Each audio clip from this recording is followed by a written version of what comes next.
6 weeks ago was Ash Wednesday.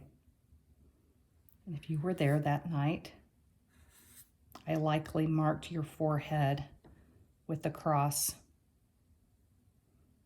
And once again, today we find ourselves at the foot of the cross, remembering, revering, and wondering. And on Ash Wednesday, it seemed so much that the wrestle of the day was with death.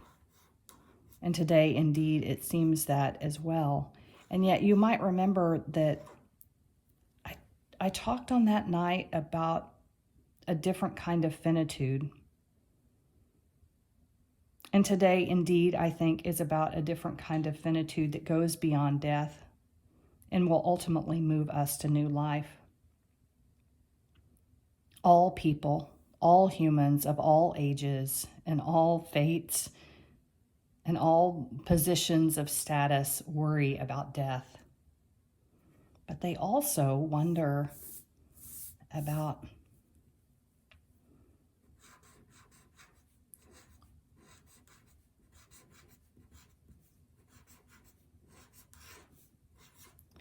the meaning of life. What is it to be truly human? What is it to love and to move and to live and to have abundant life? And indeed, the cross is about that too. Another aspect of the human question is our threat of freedom.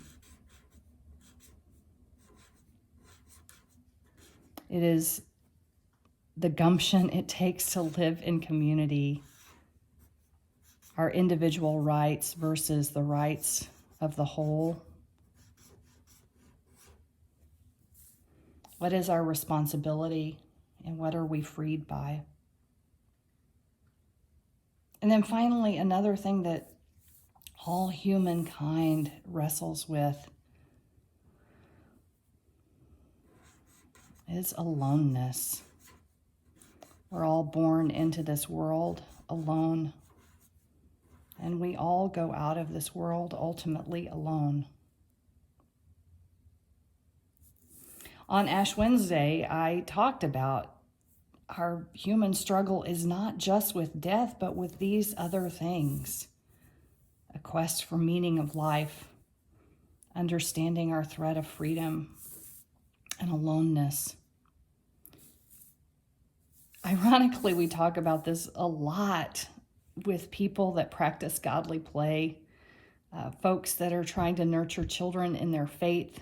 We recognize that these are questions and wonders and wrestles that all humans deal with, no matter what your age. We also recognize that our languages of faith and our ancient stories help us wrestle with this more fully and more deeply. Ash Wednesday was about these finitudes, not just this one. And today, Good Friday, is indeed about these finitudes and not just this one. I had no idea what was coming these 6 weeks, but all of these have been called into question.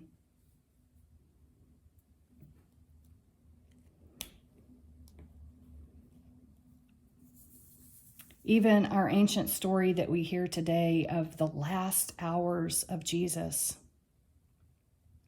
If we wonder where aloneness is,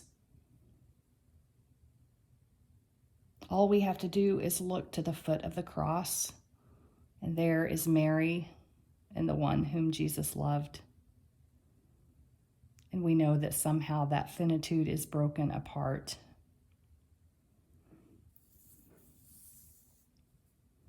If we wonder about the meaning of life in this story, we hear Peter claim, I am not a disciple of Jesus. Not a claim of who God is, but indeed a claim of who Peter is And we wonder if perhaps there might be a time when Peter simply leaves the knot off. If we're wondering about the threat of freedom in this story, we look to the very capacity of the one who stayed on the cross. You see, in our Christian imagination, we imagine Jesus as having all the power, of having all the ability to simply not go through with this. And yet somehow, the things that keep him to the cross is not the nails, but his will, his deep love for all of humankind. It doesn't make sense, and yet we can't ignore it. And yes, this part of the story is there, but we know this is not the end. These things might animate our life, but they don't define our life.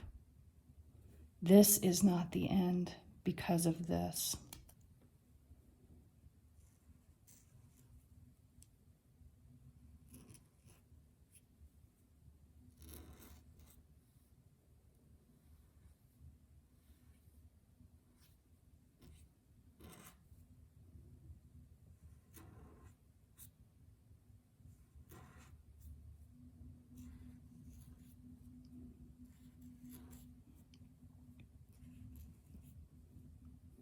Because even on this day, we know that Easter is coming.